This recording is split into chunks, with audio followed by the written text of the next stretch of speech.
Себеби жүрөктүн, жан дүйнөнүн ооруганы эң коркунучтуу, оорулардын эң коркунучтуу. Себеби башка оорулардын баардыгы өлүм менен бүтө турган болсо, ал эми жүрөк оорунунку өлүм менен бүтүп калбайт. Түбөлүк бакытсыздык менен жашап калат. Ал тозок. Фахатару ашадду. Эң чоң коркунуч ушул, Алла сактасын. Бирок тилекке каршы адамдар кайдыгер болгондон кийин бул ооруну сезбейт.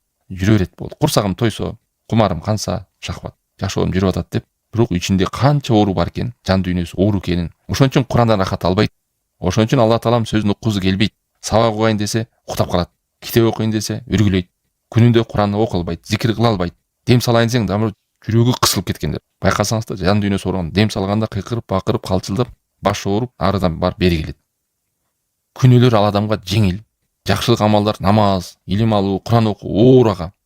Мына белги бул оорулуу адам. Жан дүйнөсү оорулуу адам. Адам канчалык күнөөдөн арылбай, тооба кылбай, истигфар кылбай жүрө берген болсо, оорусу күчөй берет.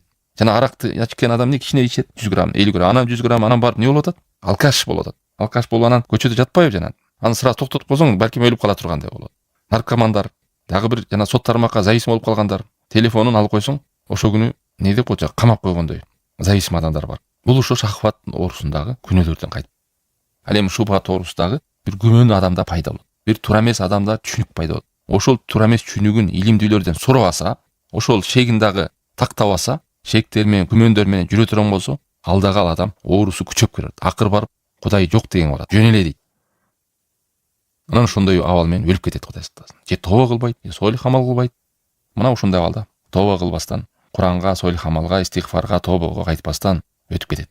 Бул учурда дейт, ал адамда сезим, жакшылыкка болгон умтулуу, жакшылыкты көрүп, мындай бир ошол нерсеге тартылуу, кызгануу, сүйүү жакшылыкка жок анда. Сезбей калат, өлүп калат ал адамда.